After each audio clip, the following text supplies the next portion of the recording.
Glória a Deus. Hoje nós começamos aí uma série de mensagens falando sobre a reforma protestante, amém, meus irmãos? Então nós teremos aí durante o mês de outubro 5 quartas-feiras, amém? Então cada quarta-feira você vai estar recebendo aí uma palavra a respeito das solas, das 5 solas, amém?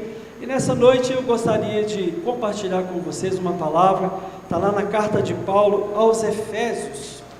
Quero te lembrar também que hoje nosso pastor Sidney está fazendo aniversário, hein, gente? Quem mandou mensagem para ele? Se você não mandou, você tem ainda a oportunidade, viu? De abençoar a vida dele, fazer uma oração. Manda lá uma mensagem no Instagram, manda lá no grupo, direto para ele mesmo, ele vai ficar muito feliz, amém, queridos? Glória a Deus, porque não esquece de você não, viu? No dia do seu aniversário, ele é o primeiro a lembrar. Amém, igreja? Amém. Glória a Deus. Efésios capítulo 2, a partir do verso 1, se você achou aí, dá glória a Deus. Aleluia. Então vamos para cima. Ele vos deu vida, estando vós mortos nos vossos delitos e pecados, nos quais andastes outrora segundo o curso deste mundo, segundo o príncipe da potestade do ar, do espírito que agora atua nos filhos da desobediência, entre os quais também todos nós andamos outrora, segundo as inclinações da nossa carne, fazendo a vontade da carne e dos pensamentos, e éramos por natureza filhos da ira, como também os demais. Verso 4: mas Deus, sendo rico em misericórdia, por causa do grande amor com que nos amou, e estando nós mortos em nossos delitos, nos deu vida juntamente com Cristo. Pela graça sois salvos. Você pode dizer isso comigo? Pela graça sois salvos. E juntamente com Ele nos ressuscitou e nos fez assentar nos lugares celestiais em Cristo Jesus, para mostrar nos séculos vindouros a suprema riqueza da sua graça em bondade para conosco em Cristo Jesus. Verso 8: porque pela graça sois salvos, mediante a fé, e isto não vem de vós, é dom de Deus, não de obras, para que ninguém se glorie, pois somos feitura dele, criados em Cristo Jesus para boas obras, as quais Deus de antemão preparou para que andássemos nela. Pai, eu oro ao Senhor nessa noite, pedindo toda a graça do céu sobre a minha vida, sobre a minha casa. Guarda-nos, ó Deus. Deus, que o Senhor possa falar poderosamente através dessa palavra, versículos tão ricos que penetram no nosso coração.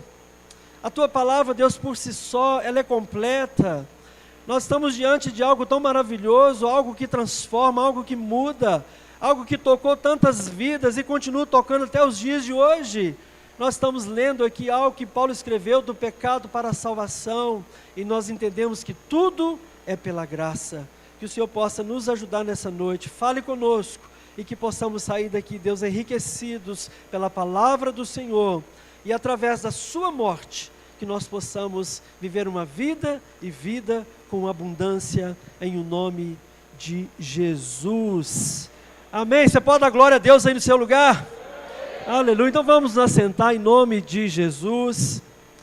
Queridos, nessa noite, como eu já disse, nós iremos falar um pouco sobre a reforma protestante, amém, meus irmãos?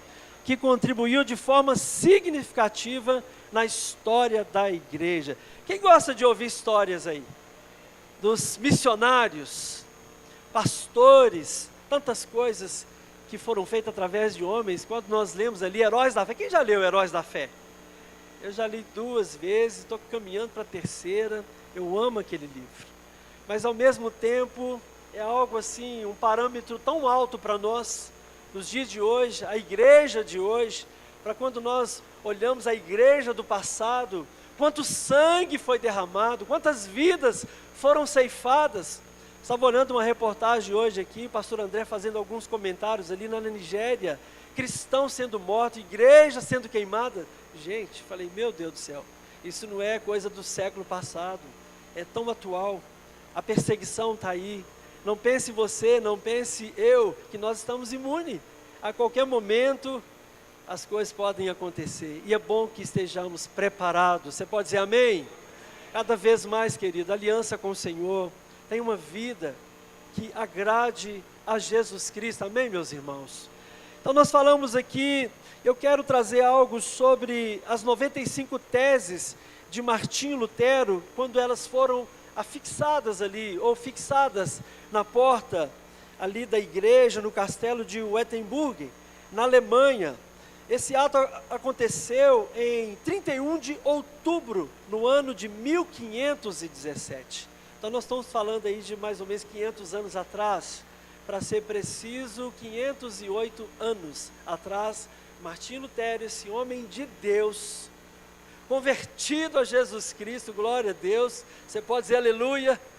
Então ele se revolta contra a igreja católica, contra a Inquisição, contra situações, heresias daquela época, e então ali ele prega as 95 teses baseado na Bíblia, baseado nas Escrituras, não em relatos papais, não, mas tirado exatamente da Escritura, e é considerado um marco inicial, então, da Reforma Protestante. Não começou no ano de 1517, não foi exatamente em outubro, mas foi muito antes, mas se deu ali esse marco, no dia 31 de outubro, quando ele fixou ali as 95 teses.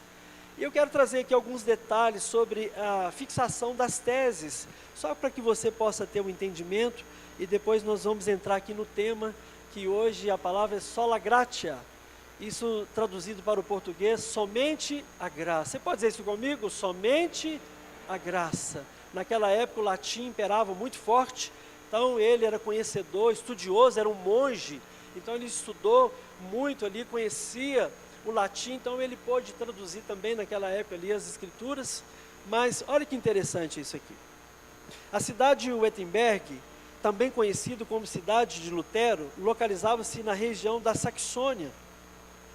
A porta, na época, a porta da igreja, do castelo, funcionava como um quadro de avisos, onde eram fixados comunicados de interesses acadêmicos. Então por isso que ali foi o lugar, o mural, onde que ele fixou ali, porque todos iriam passar por ali, iriam chegar naquele local, iriam ver ali essas teses.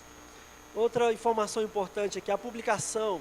As teses de Lutero, originalmente escritas em latim, foram traduzidas para o alemão, impressas e amplamente divulgadas, viralizando rapidamente pela Europa inteira. Então não foi só na Alemanha, mas toda a Europa ficou sabendo desse feito, desse marco que aconteceu através da vida de Lutero. Amém, meus irmãos? Um outro detalhe importante aqui, ó, a porta atual, nos dias de hoje. A porta original foi destruída em um incêndio.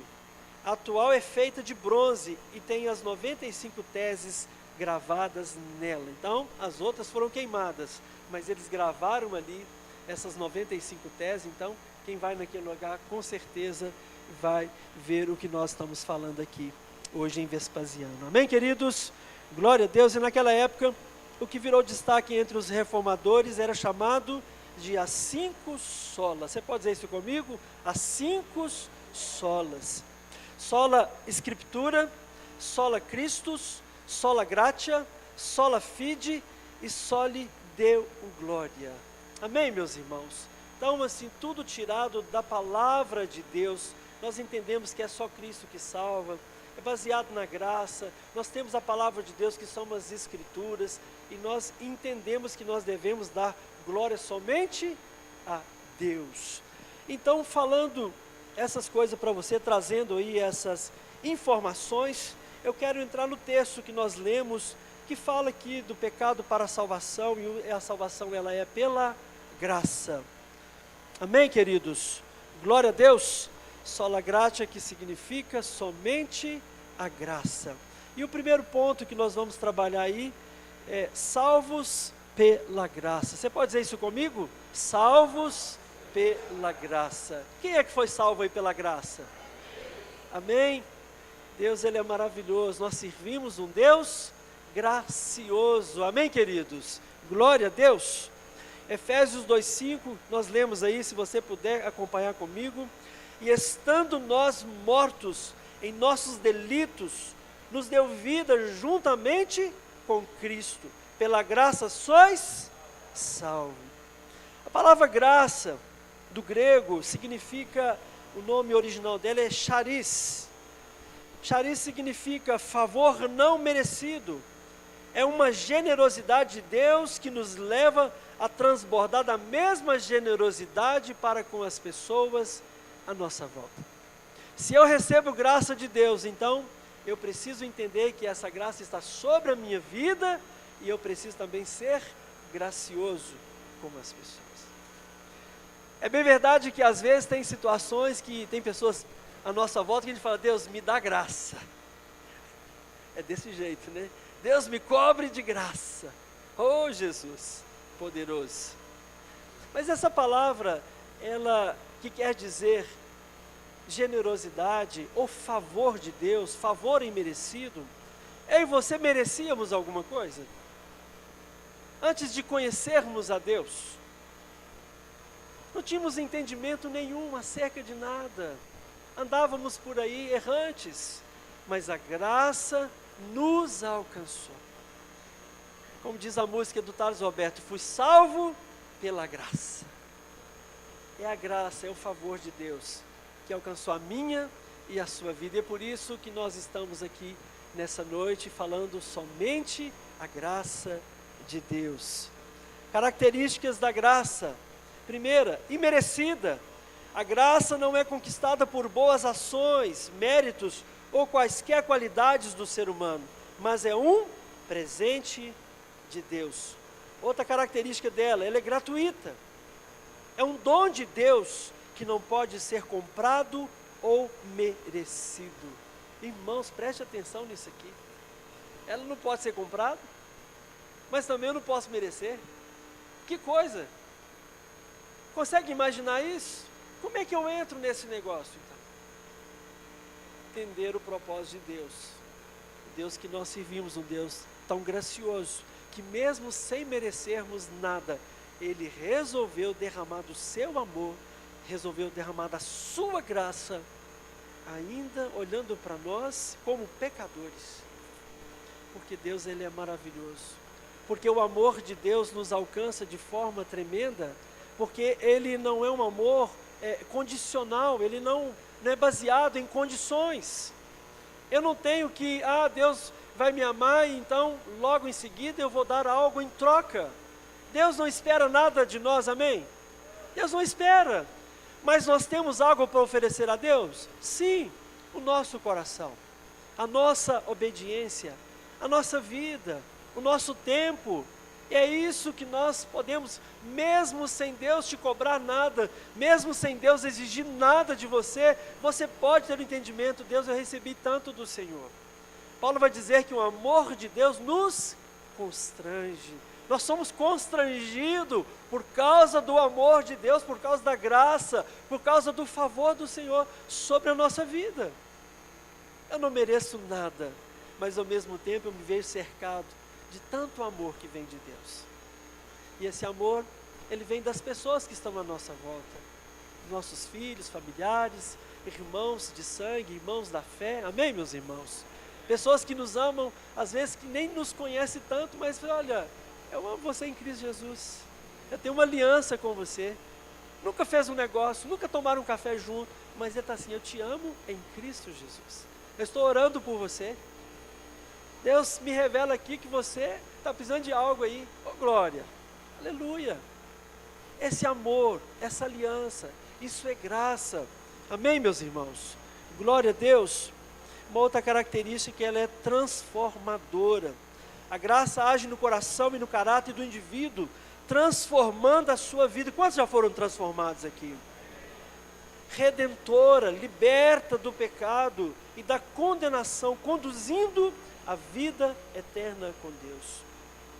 E a última característica, ela é capacitadora. Você pode dizer isso comigo? Capacitadora. Ela fortalece o cristão no dia a dia, capacitando-o a fazer o bem, a parar de pecar e a perseverar na fé. Quantos estão vivendo debaixo da graça? Quantos têm sido capacitados pela graça? Tem dia que você fala: Jesus, tem misericórdia de mim, me cobre com a tua graça, porque senão eu não sei o que eu vou fazer. Mas quando nós olhamos, estamos cercados pela graça de Deus, e ela nos capacita no dia mau a vencermos, a enfrentar as lutas, as dificuldades, a sermos mais sábios. É a graça, é o favor que está cercando a sua vida. Quantos têm vivido? Quantos têm experimentado a graça de Deus? Somente a graça, salvos pela graça. E o segundo aprendizado que nós tiramos aqui desse texto é que ele vai falar: pela graça temos uma nova identidade. Quantas novas criaturas nós temos aqui? O velho homem está onde, gente? Sepultado, hein? Em nome de Jesus, amém, meus irmãos? De vez em quando ele quer ressuscitar, né, gente? Mas não pode não. Deixa ele pregado lá na cruz, lá com Cristo. No verso 6 do capítulo 2 que nós lemos, se você puder, acompanhe o texto aí comigo. E juntamente com ele nos ressuscitou e nos fez assentar nos lugares celestiais em Cristo Jesus. Porque assim como pela desobediência de um só homem, muitos foram constituídos pecadores. Eu estou lendo em Romanos, não precisa abrir. Assim também pela obediência de um, muitos serão constituídos justos. Sobreveio, porém, a lei para que a ofensa abundasse, mas onde o pecado abundou, superabundou a graça. Para que assim como o pecado veio reinar na morte, assim também viesse a reinar a graça, pela justiça, para a vida eterna, por Jesus Cristo, o nosso Senhor. Está em Romanos capítulo 5, do 19 ao 21. Paulo vai tratar muito sério a respeito desse assunto do pecado, comparando ali a lei e a graça. Uns que estão debaixo da lei ainda, ele não consegue se livrar do pecado, mas a graça, ele te capacita a ser livre, a ser libertos, amém, meus irmãos? Quando nós vivemos e entendemos o propósito da graça, fica mais fácil para nós. A palavra de Deus vai dizer para nós em Gálatas que a carne, ela milita contra o nosso espírito, e o espírito milita contra a carne. Aquele que você alimentar melhor será o vencedor. Se a gente fizesse uma enquete nessa noite aqui, de perguntar como que estaria o nosso espírito, será que ele estaria gordinho? Ou raquítico? Bem alimentado? Ou mal alimentado? Porque há uma facilidade tão grande de alimentar a carne, meus irmãos. Você não precisa fazer esforço. Você não precisa se preocupar com muita coisa. Só através dos olhares, o que nós ouvimos, o que nós tocamos, de repente a nossa volta. É tão fácil de alimentar a nossa carne, mas para ler a Bíblia o sono chega, tanto compromisso, o WhatsApp não para, cada hora um chama, você tem dificuldade ali, você tem que se trancar, você tem que ser intencional, tem que ser proposital. Eu tenho colocado algo no meu coração eu até ouço e vejo reportagens, mas dentro do carro, louvor. Já tem ali, ainda que, como diz a minha esposa, né, essa lista de canções sua aqui está muito desatualizada, né? Então você precisa melhorar aqui. Como é que é o negócio? Playlist está muito ruim, cada hora você ouve um negócio aqui. Mas eu coloco ali e deixo tocando. Aquilo vai enchendo, não apenas os meus ouvidos, mas o meu coração. Me levando mais para perto de Deus, alinhando os meus pensamentos, a minha visão, a minha audição. E a gente começa a viver para Cristo. Queridos, quando nós falamos da graça, se nós fizermos uma comparação do Antigo Testamento, do passado, como que eles viviam, como que era tão pesado. Aí depois Jesus veio, não para abolir a lei, amém, meus irmãos? Jesus, nele, ele não abole a lei, ele não vai abolir a lei, mas a partir dele ele estabelece algo que a régua ela é levantada. A gente pensa, eu estou debaixo da graça, então eu posso fazer qualquer coisa. Não, meu irmão, você não pode fazer qualquer coisa. Ah, Deus é perdoador, glória a Deus que o Senhor perdoa. Ante os pecados, as pessoas eram mortas na mesma hora, eram apedrejadas, eram presas, eram degoladas, era olho por olho, dente por dente, era assim. Está lá no livro da lei. Mas hoje isso não acontece literalmente, mas acontece. Talvez você faz algo, fiz, pequei e não morri. Você que pensa. Seu espírito vai só enfraquecendo, a sua aliança com Jesus, a sua salvação. Você vai abrindo mão de coisas que Deus colocou em você. Aquilo que era para ser potencializado, não, agora começa a diminuir. Daqui a pouco você está longe, está afastado dos caminhos, um abismo chama outro abismo, e você está longe da presença de Deus, e fala, eu não morri. Já está morto há muito tempo, está vegetando, está igual zumbi, porque se afastou da palavra de Deus. Você saiu debaixo do guarda-chuva, você saiu debaixo de uma cobertura que Deus colocou sobre você, sem você merecer. Colocou em mim sem eu merecer. E eu fui saindo aos pouquinhos desse guarda-chuva. Mas hoje é noite de volta, amém, meus irmãos? É noite de entender o seu lugar. É noite de saber que a graça não é de graça. Eu não compro, eu não mereço. Mas eu tenho um entendimento de que Deus me ama sem merecer, e eu quero corresponder a esse amor. Eu desejo estar debaixo dessa graça. O meu comportamento, a minha vida, ela precisa ser pautada nos princípios da palavra de Deus.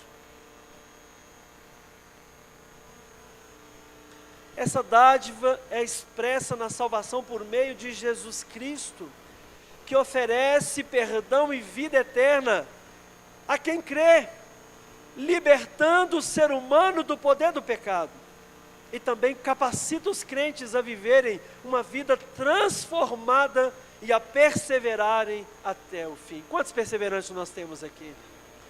A palavra de Deus vai dizer que meu justo viverá pela fé. Está falando dos últimos dias, querido, e não se engane, já estamos nos últimos dias. Pastor, estou de boa, está tudo tranquilo, aqui estou vivendo daquele jeito.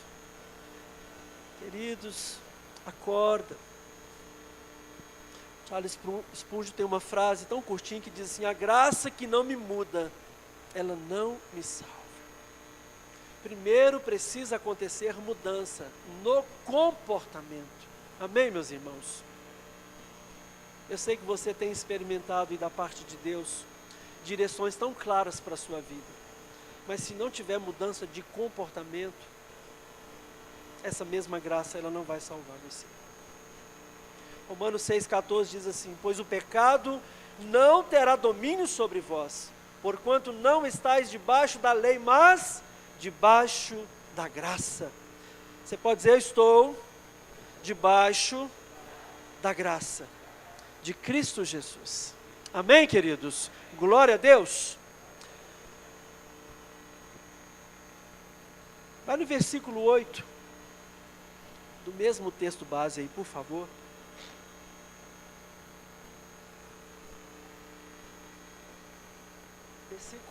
Versículo 8, diz assim, porque pela graça sois salvos, mediante a fé, e isto não vem de vós, é dom de Deus, não de obras para que ninguém se glorie, pois somos feitura dele, criados em Cristo Jesus para as boas obras, diga comigo, para as boas obras, as quais Deus de antemão preparou para que andássemos nela. Terceiro ponto, o que nós aprendemos aqui, é que salvos não pelas obras, mas para fazer boas obras. Você pode dizer isso comigo? Salvos não pelas obras, mas para fazer boas obras. Amém, queridos? Não tem obras que eu e você iremos fazer, que isso nos dá o direito de salvação. Não.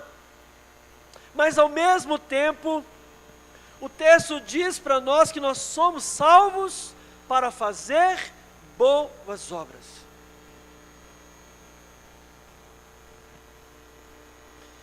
Ele faz a sua obra em nós, para que possamos fazer as obras que Ele nos deu.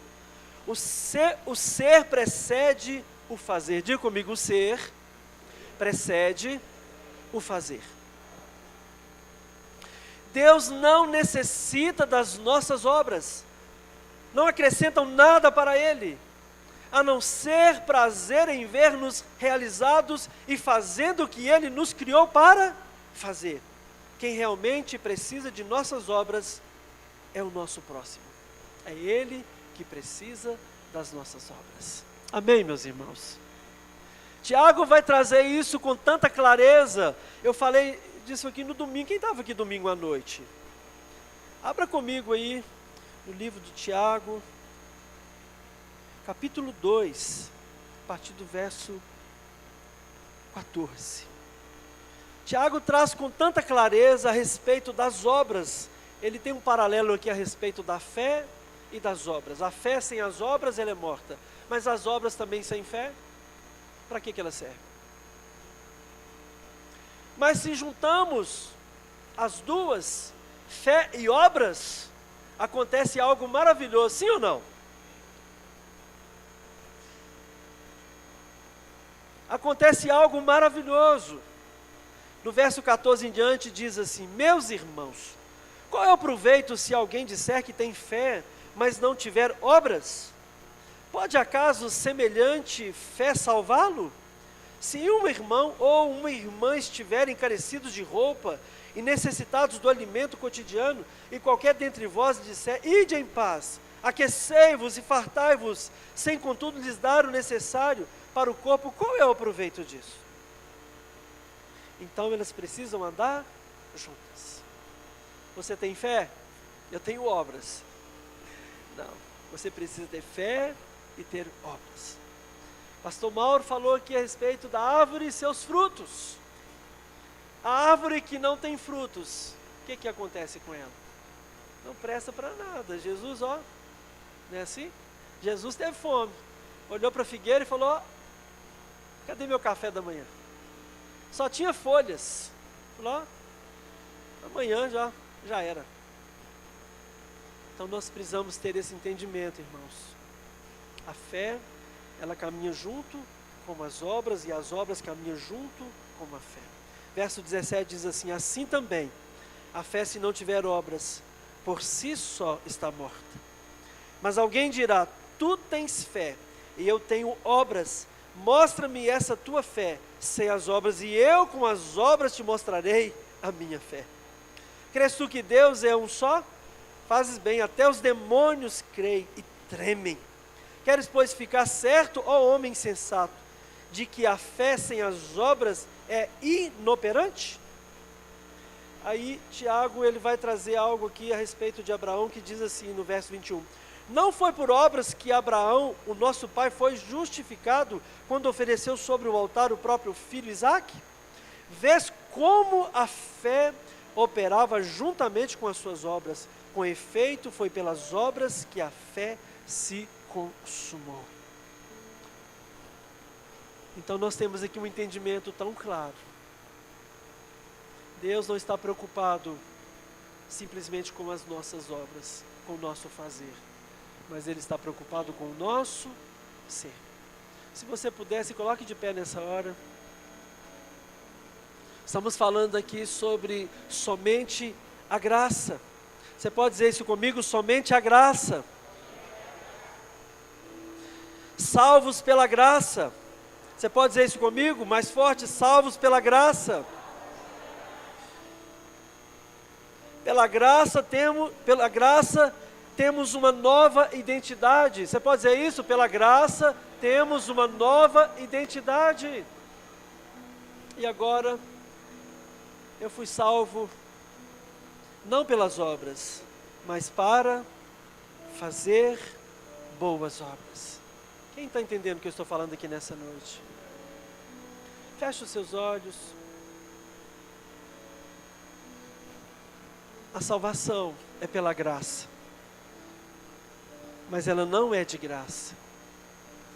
Jesus pagou um alto preço para que eu e você pudéssemos estar aqui nessa noite, para termos entendimento a respeito da sua palavra, palavra que gera vida no nosso coração. No nosso dia a dia, nós precisamos ter esse entendimento. Deus, cobre-me com tua graça, aonde quer que eu venha estar, cobre a minha casa, minha família, meu trabalho. Deus, eu sei que é somente pela graça, somente pelas suas misericórdias. E que bom que estamos aqui nessa noite. Pai, em nome de Jesus, eu oro, Deus, nessa noite pelos meus irmãos, que o Senhor possa trazer tanta clareza a eles, trazer entendimento. Pai, que é somente pela graça, não existe um esforço humano, mas existe, Deus, um coração receptivo, um coração entregue, um coração obediente, um coração onde nós o devolvemos para o Senhor. Pai, estamos debaixo dessa graça, debaixo desse favor. Deus, nós não merecemos nada, mas mesmo assim o Senhor escolheu nos amar, mesmo assim o Senhor escolheu nos abençoar, mesmo assim o Senhor escolheu nos tirar de um charco de lodo, de um lamaçal de pecado, e trazer, Deus, para uma vida com abundância. Espírito Santo, fale conosco nessa noite, através de tudo que falamos, através de tudo que ouvimos. Traz clareza nessa noite, Pai. Que ninguém saia daqui, ó Deus, sem entendimento. Que ninguém saia daqui com seu coração fechado. Que ninguém saia daqui, ó Deus, duvidando da sua graça, da sua bendita graça. Mas que haja no nosso coração, Deus, essa alegria de saber que o Senhor nos encontrou. Que haja, Deus, no nosso coração, ó Pai, Jesus, esse espírito obediente. Ajuda-nos, ó Deus, a andar nesse caminho. Ajuda-nos, ó Deus, a te servir com alegria. Oh, Jesus, cante isso nessa noite.